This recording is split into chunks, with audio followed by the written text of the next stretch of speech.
In Kiki's coming of age experience, she has to deal with a lot of personal insecurities and isolation and depression. Not a fun thing to deal with, I can tell you that.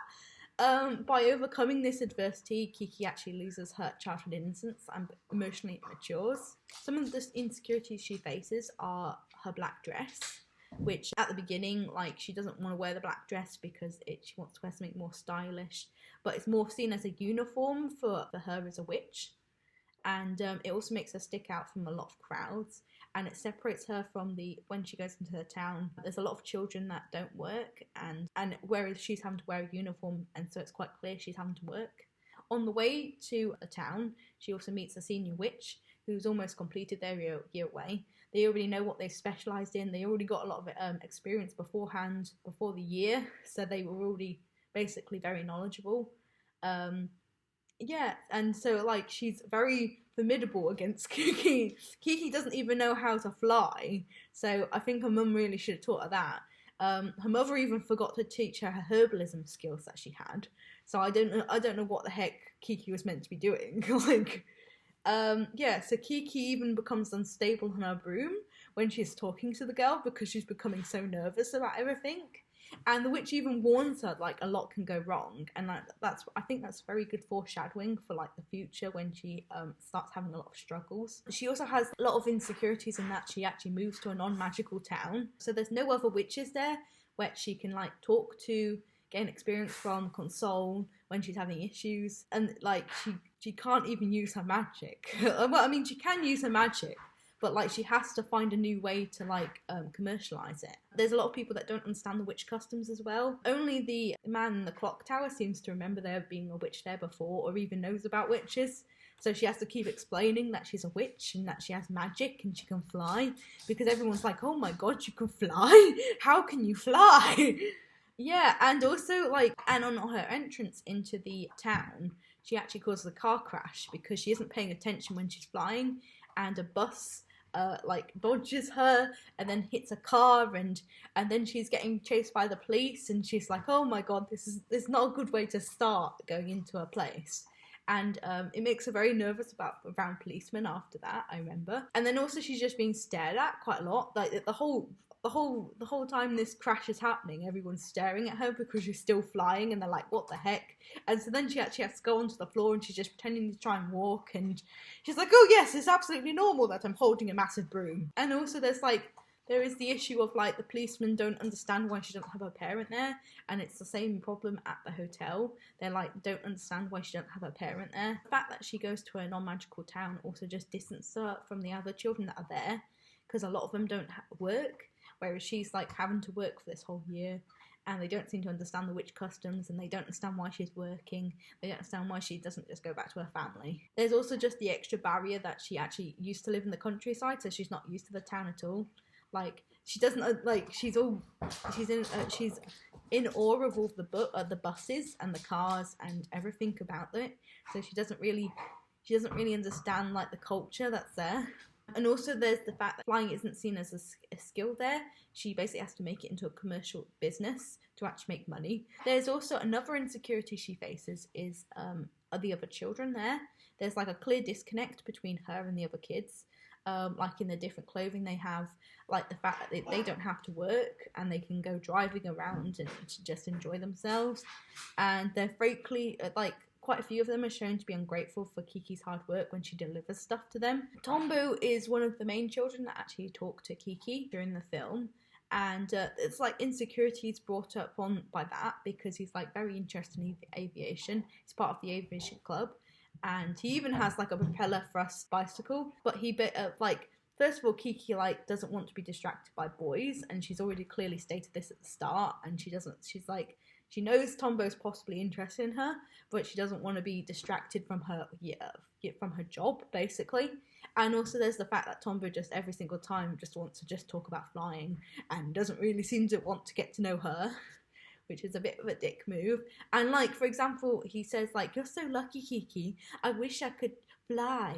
People like you can just fly away on a broomstick. But he's just like, for example, he just doesn't seem to understand that Kiki's got a very hard life. She can't just fly away from her problems. Like, she then has to pay for food and everything. Where's she going to get the money, Tombo? Where's she going to get the money? Where's she gonna fly away and just steal someone's handbag? She's not gonna do that, hun. Yeah, so I feel like Tombo creates this insecurity because he further perpetuates that she's starting to lose her passion for flying. Ket is another child that she talks to for a very small amount of time. He's also the third child like she does the delivery to, and Ket doesn't appreciate his birthday gift from his aunt Mackie, and basically just throws away the stuffed toy and gives it to his dog Jeff, and he's like, oh, you know, I don't really want this, you know, I want the cage to put my bird in, and then he's like trying to force the bird into it, and the bird's like, I don't want to go into this. And yeah, a lot of the kids just come off as spoiled and rude, whereas like Kiki's like the complete opposite. All these insecurities basically come to a head when Madam requests Kiki to deliver a herring and pot pie to her granddaughter for her birthday. The oven, however, is not working, so Kiki helps her basically get this other oven that she has, a wood-fired oven, working so that Madam can actually still make the pie. All the time she's trying to hurry because she's actually planning to go to a party with Tombo. Whilst the pie is actually cooking, Kiki helps Madam with tasks around the house, getting more and more stressed the whole time because she's overworking and she's tiring herself out. Then when it's ready, she is able to go off and fly to get it delivered, except from there's like a major storm and she has to go through that. And when she gets through the storm and she's done everything, all of this work, the granddaughter just doesn't want the pie, and it's so annoying when the girl says that.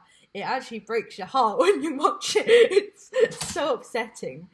Yeah, because she just doesn't care. Yeah, it's very heartbreaking when basically her hard work, it doesn't pay off. Like everyone always says your hard work's gonna pay off, but it doesn't sometimes. And that's like a real world problem that sometimes you have. It also leads to Kiki being late to her party with Tombo. So she just returns home completely soaking wet and can't go to the party and just cries. And then I start crying and we're crying together. It's horrible. Like, oh, it was so heartbreaking. It's so heartbreaking. I can't watch that bit because I just get so upset. Kiki then falls ill because she's got completely soaking wet, and after recovering goes to see Tombo to apologise for missing her party. They then test out his flying machine, and she mentions how she's lost her love of flying due to it basically being the only way she can make money now. Like, she's like, oh, I don't really seem to like this anymore because her passion has become her work, and it feels like she has to keep doing it even when she's not wanting to do it. So Tombo's friends appear, which include the Madam's granddaughter, who was ungrateful to Kiki for the delivery. And so Kiki just quickly leaves Tombo, and like just accumulation of like being dejected about Tombo, and then also being overworked, just being underappreciated, just lead to her losing her magic. This severs her connection with her cat Gigi, causing her to lose a major close friend, and also preventing her from working at all. The loss of magic is like symbolic basically of her losing her childhood innocence, and then it also just causes her to sink into a very deep depression, which is very tough stuff for like a 13-year-old to deal with, you know. Like, it's very rough, like when she suddenly goes into this depression and your shit that's out there and you're like, oh my god, like they've decided to do this to a 13-year-old child. So Ursula is a major character who helps her with her depression, encourages her and supports her during it, and also invites her out to the woods so she can get a bit of time off and just enjoy herself. The theme of ecofeminism is also linked to Ursula quite heavily here. So ecofeminism is the connection between female oppression and the degradation of Mother Nature. So for example, in this, Kiki used to come from the countryside. She needs to go back to the countryside to actually get her passion back. And so when she goes back with Ursula to the woods, she's reviving herself. There's an interesting thing about feminism in the way that Osono, the baker, Ursula, the artist, and Kiki, they're all three components of art. And they're all, it's like feminism in art, basically. And seeing how they all support each other within their arts.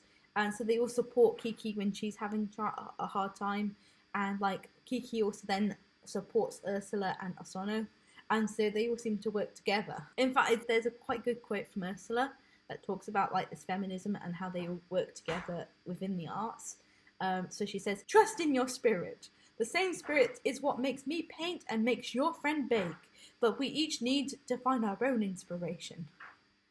Yeah, and then basically, by this point, like I think she's recovered from her depression, but she needs she needs a reason to have her magic back. And when Tombo is wrapped around the rope for the airship, that is the point that triggers her magic to come back, and it also leads to her actually gaining the recognition of the whole town. And the coming of age story in Kiki's delivery service, I think, is very well represented as what life is like when someone moves out for the first time. Although I don't think it's realistic that this is a girl of 13 years old and no one would move out at 13 years old. I mean, unless you're kicked out, but like, I don't think it's I think they should have aged her up for like 17 years old.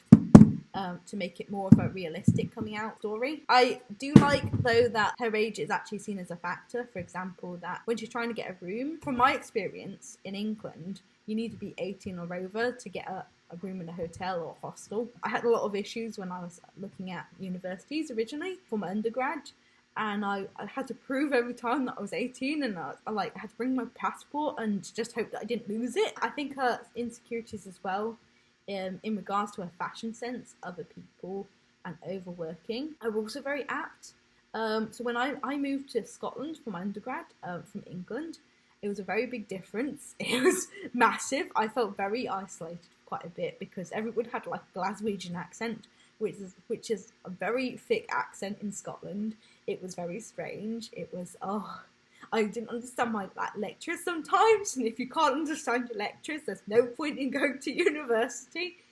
Yeah, and I also just didn't give myself much time. Like, I was overworking myself quite a lot. I didn't give myself much time to actually meet people and make friends and hang out with them. Yeah, I just kind of was like, oh no, I need to work all the time. I need to work all the time because I love history, and I'm like, oh, it's my passion. And if I'm not working on history, then I'm failing, basically. That's how I felt. I also like that the film incorporated a lot of elements such as mental health, the environment, and feminism. I feel like it added a lot more depth to the characters and the world, and to Kiki herself. I also feel like some of the themes aren't often discussed. I mean, it doesn't outright say she's depressed, and I have this argument with my family all the time because my mum and my sister have seen the movie, and they're like, oh no, she's not depressed, she's just sad. And I'm like, no, she's really depressed. Like, you can see on her face, you can see, like, she's crying and stuff, and she's very upset. She's literally had to go away for a bit. That's depressed. And yeah, and like, just like, they might not say she's outright depressed, but like, it's that you shouldn't overwork yourself for your passion. That you should try and maintain a balance, which I don't do, but you know. But I'm trying to do at the moment because I've just gone on leave of absence for a master's, so you know. And also, it's also important actually to note that there are actually two different endings to this movie. In the Japanese version, Gigi appears with Lily, and they've had kittens, and he doesn't talk, and so it's meant to like represent that she's completed her transition into maturity, into her adulthood. But she's only 13 years old, so I don't understand that. I'm like, she can't have become an adult right yet because, you know, she hasn't even gone into adolescence. She hasn't even been a teen properly yet, you know? In the American version, he actually appears and he can talk at the end. And I think that's actually more realistic because it suggests that she's just starting her journey into adulthood. You know, she might have a couple of problems and, like, then not be able to talk to him because, like, she's just so depressed and can't figure out her magic. Yeah, but no, I think they also connect her talking to Gigi as, like, a childhood trait. So, like, you talk to an imaginary friend. Yeah, no, but overall, I really, really love Kiki's delivery service. And I'm sure my dog does as well because she's been like, Mum, all the time I've been filming this. Anyway, thanks for listening. I don't know when I'm doing my next one. I don't know what I'm doing for my next thing. I'm just going to kind of see how I do with editing this.